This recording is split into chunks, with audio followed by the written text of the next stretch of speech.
Good. Good morning, everyone. We are going to report chapter 12. I am Ernie James Kiligite. And I am Randy Maka.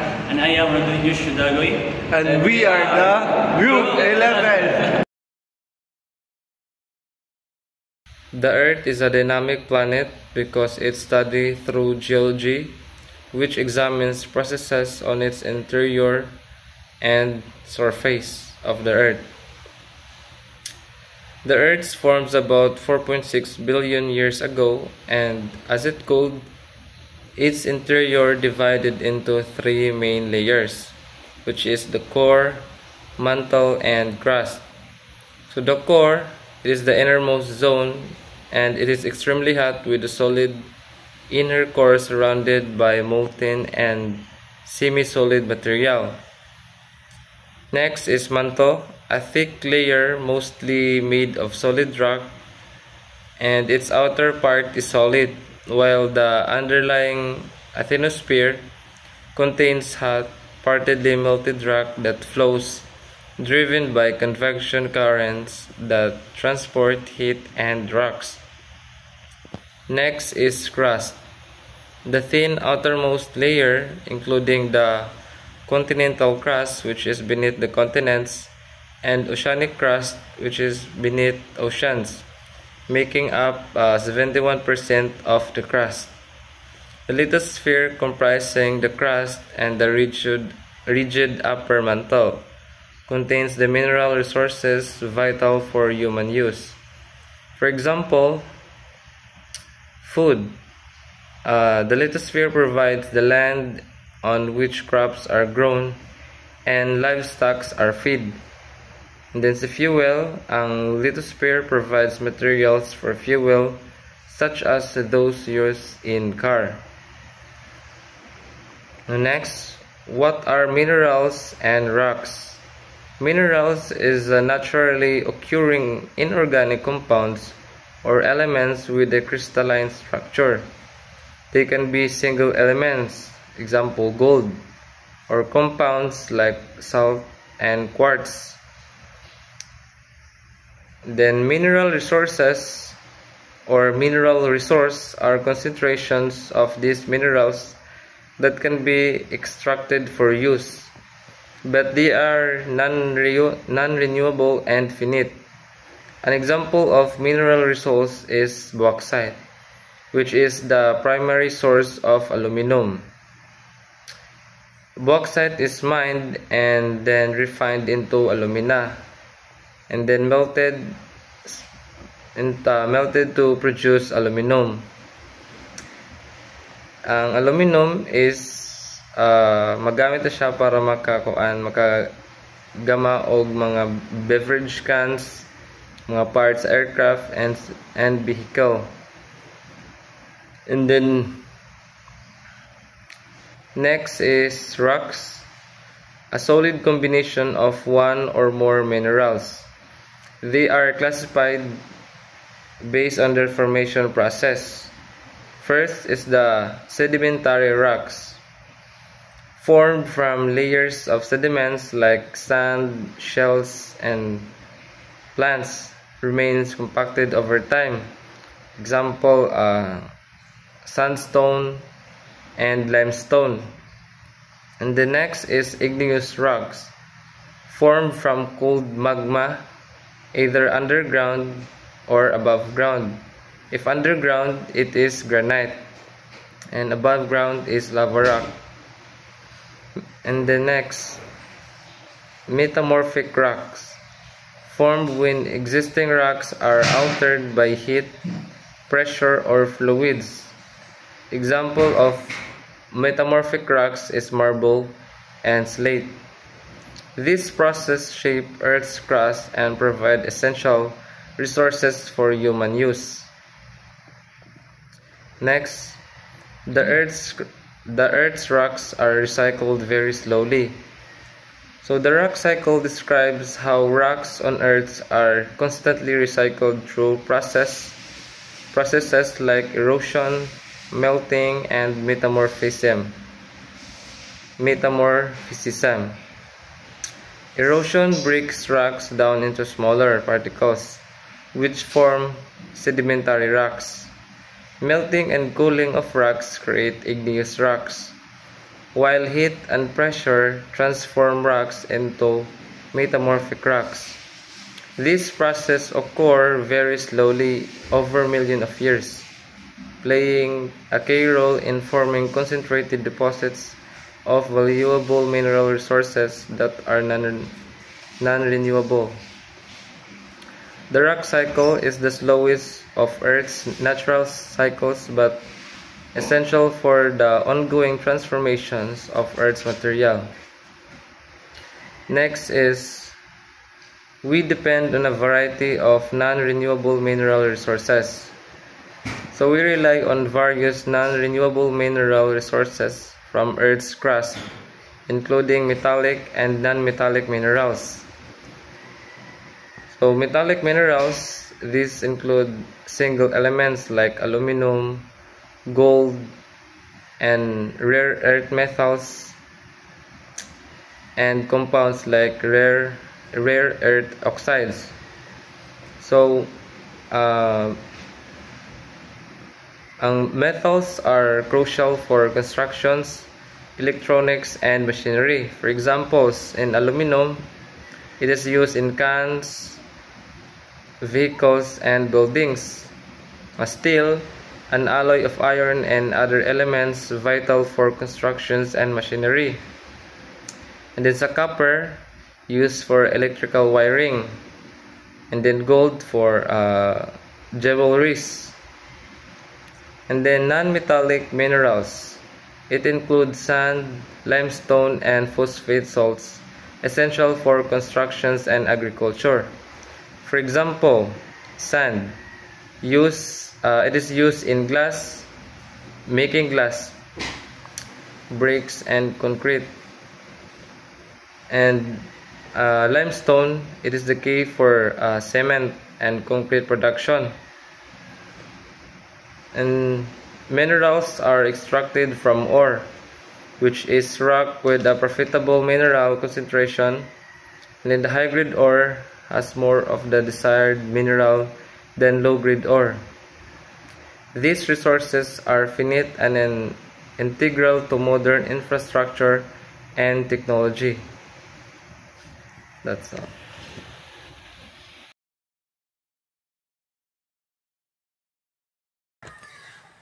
Good morning everyone, my name is Rodwin Joshua.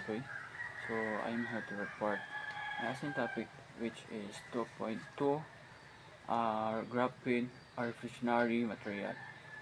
Graphene, a single layer of carbon atoms arranged in a two-dimensional hexagon lattice, is derived from graphite. A natural mineral, it is incredibly thin, by 150,000 times thinner than a human hair, and boasts remarkable strength, being 200 times stronger than structural steel. Graphene is also lightweight, flexible, and an excellent conductor of electricity. So, graphene is a remarkable material with extensional properties that make it promising for various applications. Like graphene is incredibly strong to the strong covalent bond between carbon atoms. It is hexagonal vector structure. This structure creates a rigid and stable sheet, making it 200 times stronger than steel. Like its thinness, just one atom think makes incredibly lightweight and flexible, like what I said before. So this thinness allows for its use in various applications where weight and flexibility are crucial, like excellent electrical and thermal conductive.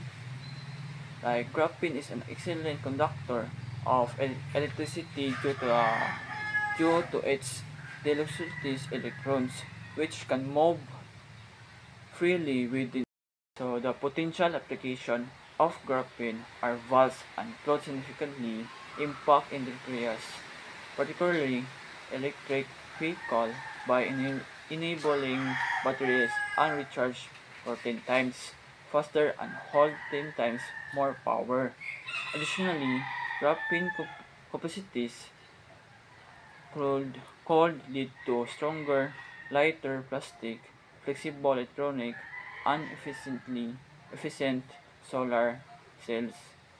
So it might even replace silicon transistors in electronic device, enhancing in enhancing performance while reducing power consumption.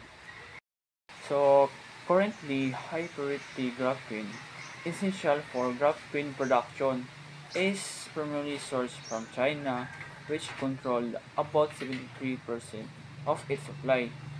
These relations arise concern for U.S. exports as graphene use increases. However, research, researchers at Rice University have discovered methods to produce high-quality graphene from expensive materials, including waste. If this method prove economically viable, they could be alleviate supply concern and minimize the environmental impact of traditional graphite mining. So the US is heavily reliant on China for high purity graphene, which is crucial for making graphene.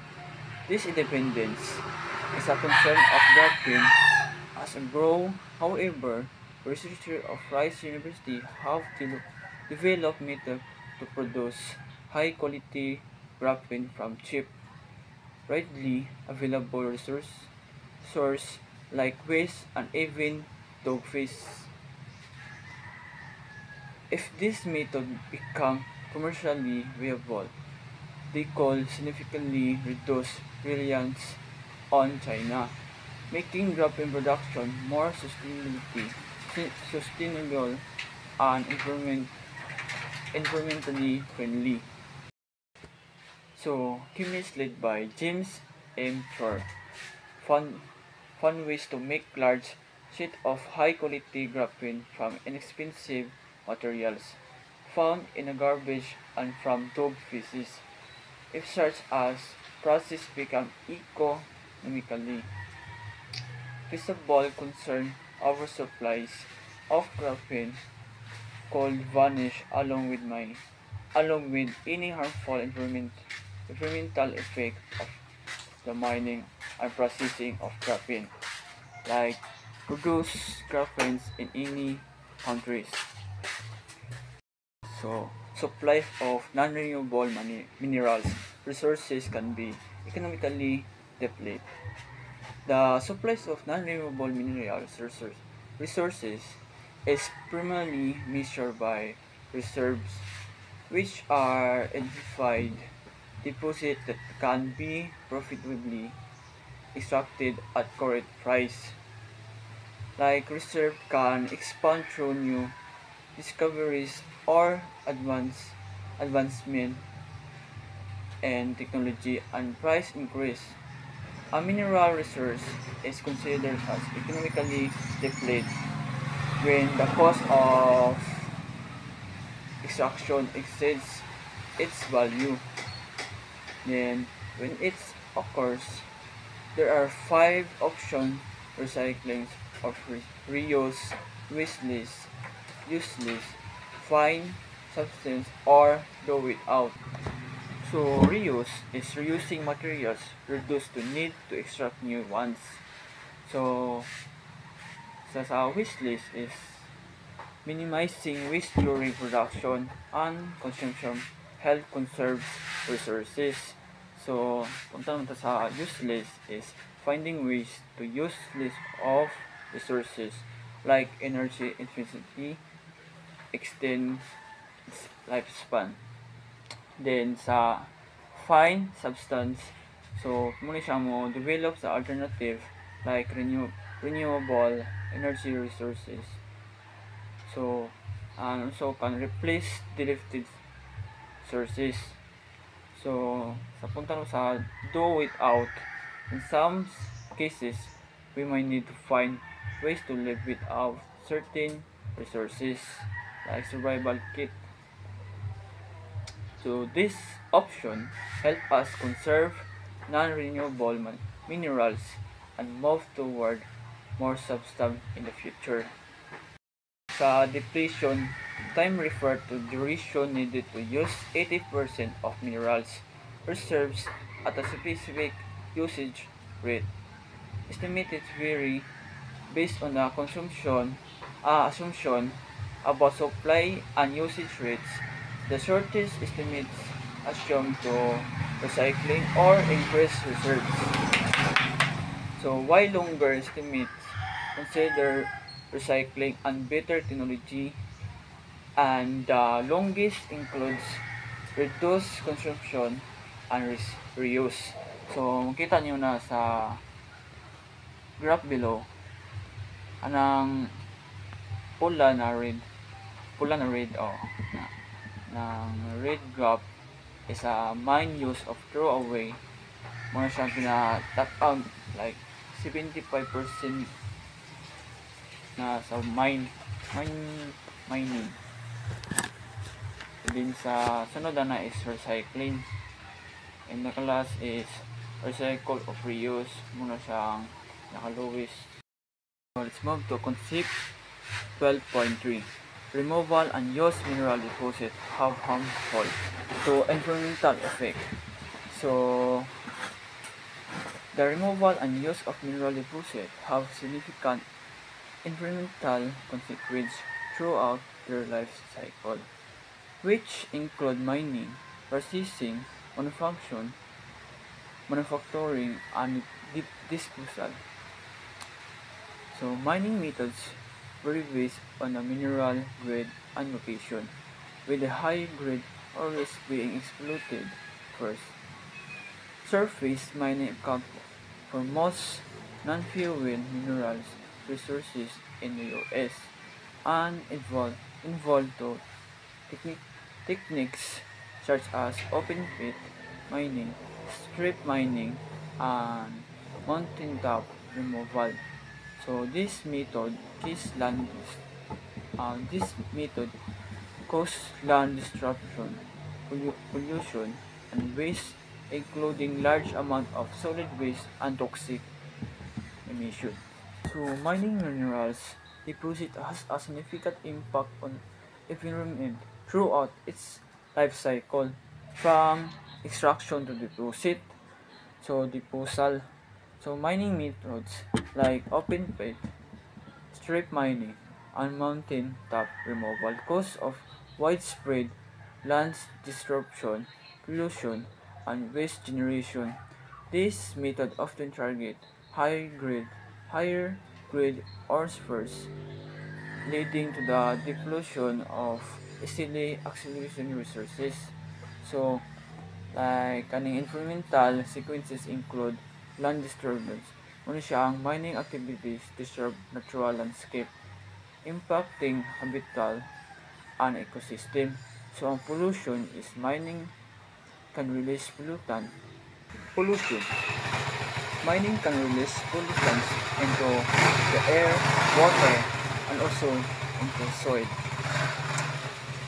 So, let's move to waste generation. So, kaniyang mining produce a large amount of solid waste which can be difficult and costly to manage. So, this environmental consequences highlight the need of sustainable mining practice that minimize damage and promote responsible resource management.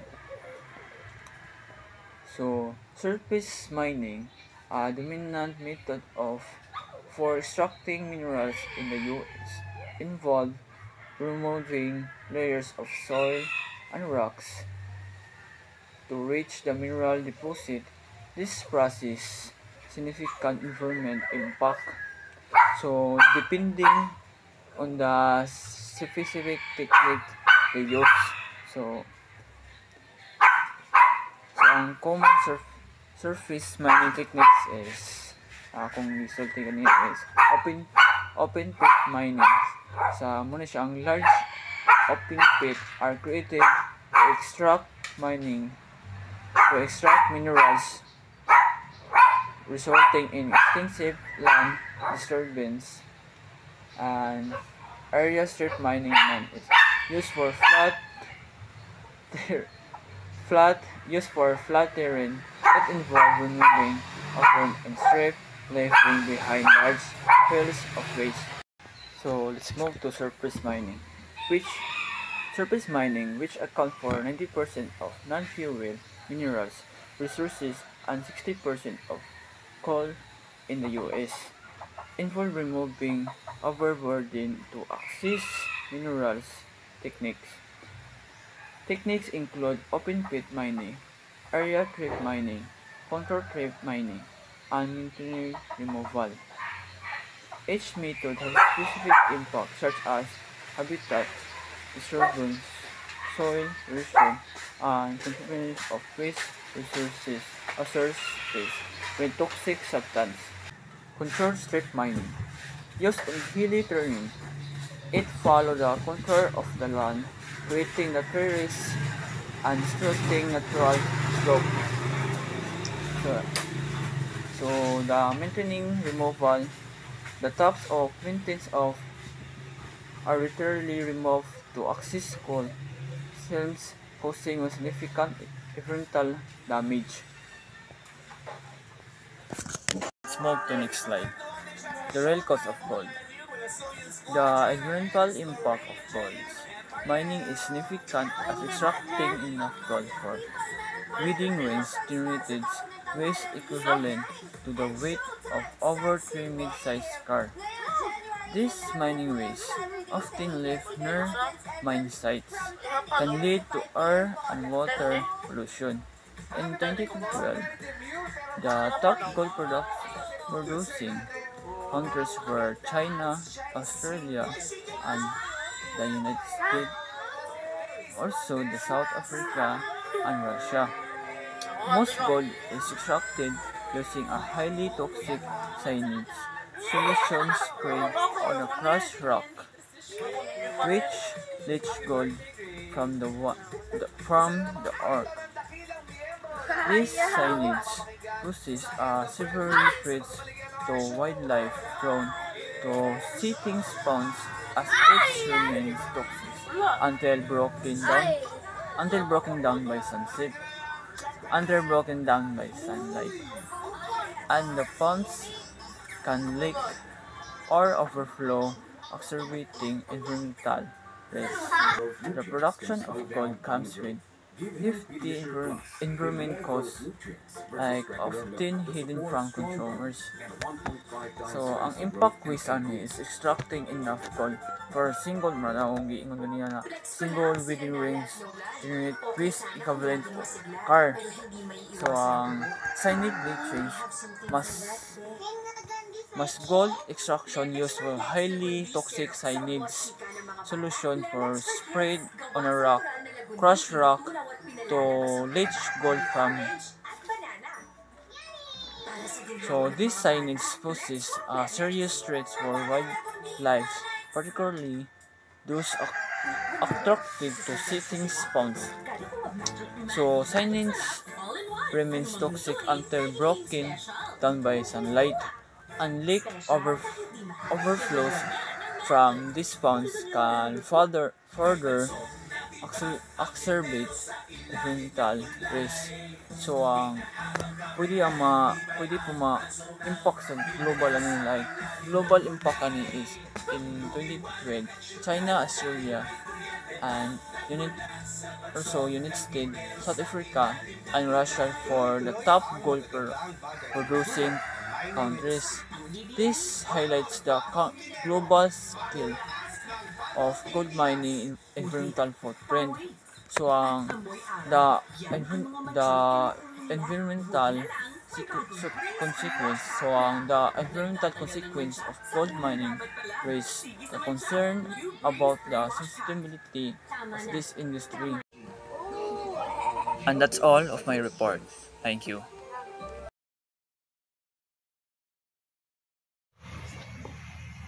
So in 12.4, how can we use mineral resources more sustainably? So we can find substitutes for scarce resources, reduce resource waste, and recycle and reuse minerals. So we can find substitutes for some scarce minerals resources.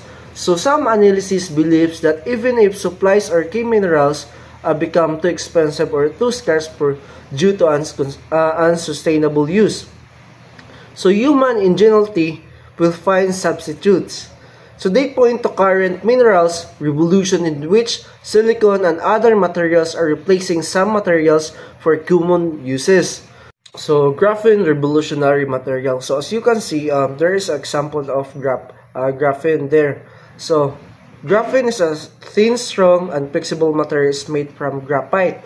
So a mineral found in rocks, it's a single layer is 150 times thinner than a human hair. So 200 times stronger than structural steel. So graphene is also a good conductor of electricity and conducts heat.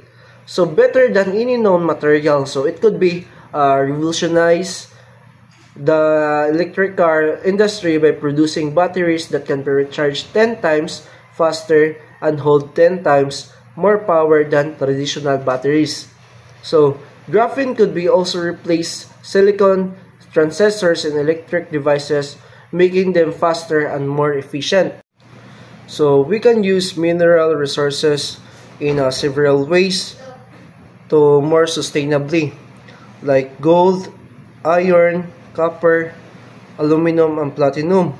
So recycling and application of the chemical cycling principle of sustainably.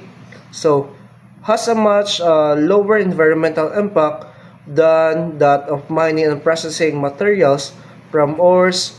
For example, recycling aluminum beverage cans and scrap. So there is one strategy is to focus on recycling and reuse of non-renewable minerals resources. So especially valuable or scarce metals. So in the next slide, Eugene Gogo is a designer of nanotechnology batteries and National Geographic Emerging Explorer. So Eugene Gogo is a chemistry professor and nanotechnology researcher at the Chinese Academy of Sciences. So Eugene Gogo has developed nanomaterials to make lithium-ion battery packs smaller, so more powerful and less costly. So making them more useful for electric vehicles. The technology increases battery power, so enables efficient electric current flow. So it extends battery range by doubling energy storage capacity. So muna siya like parana nung sa mga e-bike na gibattery karon. So muna ang example ni Eugene Gogo. So there are 4 solutions to make sustainable of non-renewable minerals. So first is reuse or recycle metals products whenever possible. And second is redesign manufacturing process to use less minerals resources. And third is increase subsidies for reuse, recycling, and finding substitutes. So and the last is reduce mining subsidies. So what are the Earth's major geological hazard?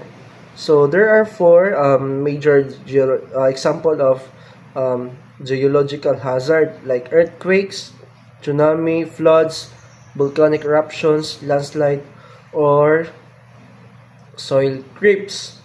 So the next slide is natural hazard. So this process can change the landscape in a matter of minutes. So muna siya example is an earthquake. So intense of shaking of Earth's surface. Second is volcanic eruptions. Occurs when molten materials and hot gases. And third is tsunami. So giant waves due to submarine earthquakes or volcanic eruption. So the earth beneath your feet is moving. So, geologists argue that the powerful energy and heated material in Earth convection cells cause the lithosphere to break into the tectonic plates, which move slowly atop at the atmosphere. We tend to think of the Earth crust as solid and moving. However, according to geologists, the flowers energy heated material within the Earth convection cells. So, muna siya. Next is volcanoes release molten rock from the Earth interior. So, an active volcano occurs where magma rising in a plume through the lithosphere reaches the Earth's surface through a central vent or a long crack called fissure. So, like for example, anang sa sa North America plate o sa Pacific plate. So, dako kay kausbano ng ilang lugar because ilang anang sa pag-move sa fissure. So, makita ninyo, next makita ninyo ang na mapa dira nga na highest risk o lowest risk. So, kana siya, muna siya ga kanang sa tubig kung unsa nakatason. Makita na, kana highest risk kay mo ampula. Then, ang lowest kay kanang gaputi. So, kung makita sa mapa, nga ni highest risk na dira na mo kanang sa mo pa-alerto sa mga tawo. So map highest risk areas establish buildings codes that regulate the placement and design of buildings in such areas. So then people can evaluate the risk and factor it into their decisions about where to live. And also engineers know how to make homes, large buildings, bridges, and freeways more earthquake resistant, although this is costly. So earthquake on the ocean floor can cause huge waves called tsunamis. So tsunamis is a series of large waves produced when the ocean floor suddenly rises or drops, often due to the movement of specific faults in the ocean floor. So, muna siyang makakos o tsunami. So, in the next slide, makita ninyo ang example sa before o after nga giagian sa tsunami. So, that's all and thank you.